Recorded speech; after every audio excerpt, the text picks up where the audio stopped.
Tim Wu, The Master Switch, The Rise and Fall of Information Empires.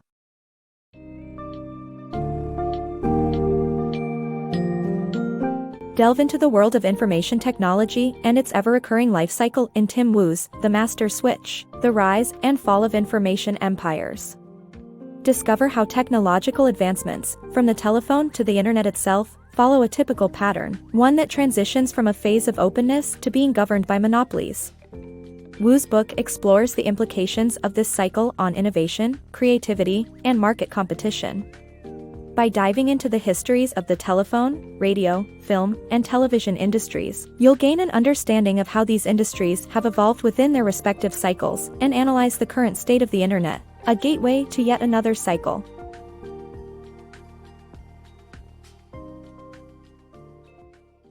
The life cycle of information technology. The life cycle of information technology follows a common pattern from open to closed. The cycle begins with a technology being freely accessible and becomes controlled by a single corporation or cartel. The development of the telephone and radio demonstrate this cycle, starting with an open phase where hobbyists and engineers could tinker with the technology. The film industry was also controlled by a cartel but declared itself independent in 1909, leading to an era of creativity and specialty films. The open phase allows for a wide variety of content limited only by the creativity of broadcasters. The Rise of Monopolies. This book talks about how industries get monopolized and the media becomes closed after a period of openness. The author details how AT&T, founded by Alexander Bell, established its monopoly on the telephone market by lowering prices to force competitors out of business. Similarly, the radio industry became commercialized by the 1930s, bringing about powerful broadcasting networks like CBS and NBC. The film industry also came under the control of one corporation, Paramount, which dominated by controlling the movie stars, directors, writers, studios, and theaters. Overall, the book highlights how monopolies come to power by first gaining control of the market and then expanding their influence. Suppressed innovations. The clash between technology and business can be seen in the suppression of valuable breakthroughs made by company engineers. This clash has led to several inventions not being discovered until years after their initial creation.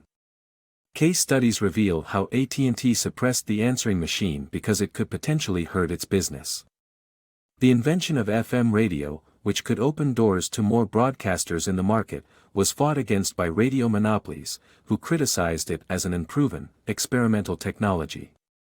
Hollywood introduced a production code that prevented the production of niche films, hindering the development of creative cinema. The problem with research done in corporate labs is that innovations that do not benefit a company's bottom line are often neglected. The control and commercialization of television.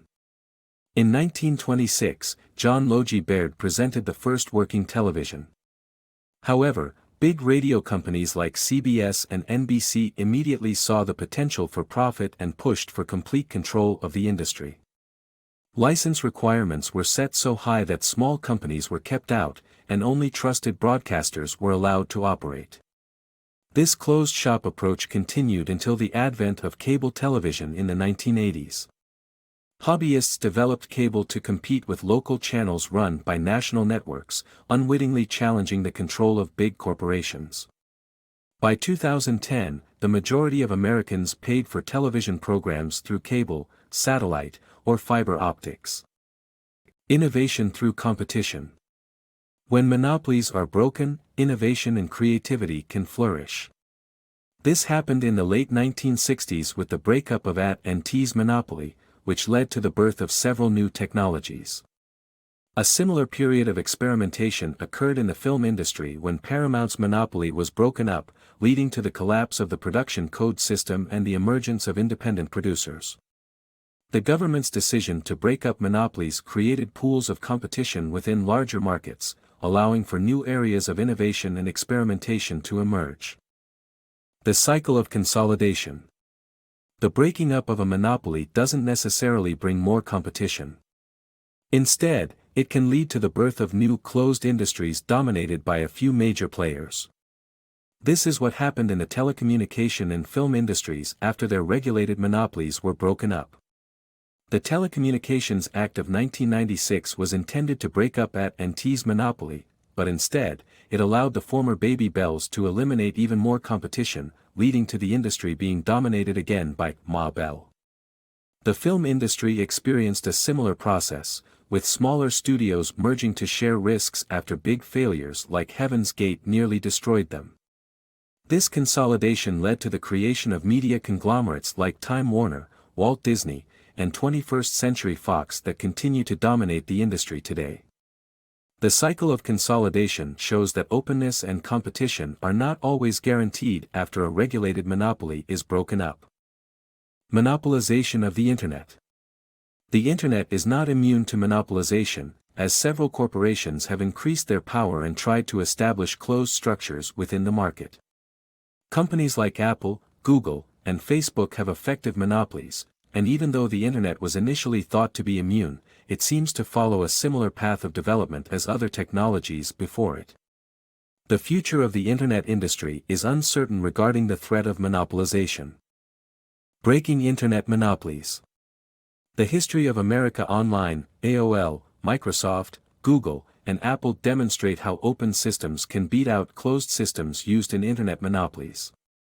The Internet may be vulnerable to monopolies, but the industry can follow its own path to break the power of the cycle. One example is the story of America Online, AOL, the original online platform in the 1990s. AOL's business model relied heavily on dial-up services, limiting its users to specific content. As the Internet grew, competition arose, forcing AOL to change its approach and offer open access to its users, leading to its eventual decline. Another example is the comparison between Apple and Microsoft's software design. Apple's decision to have integrated systems for all its products limited the use of software on its devices, while Microsoft's software could be used on any computer, leading to its success. Similarly, Google's open platform software, Android, allowed for more consumers to access it and overtook Apple's iOS as the world's top-selling smartphone software in 2011. The lesson learned is that open systems can determine what software can be written for them, creating a more competitive environment that beats out closed systems used in Internet monopolies.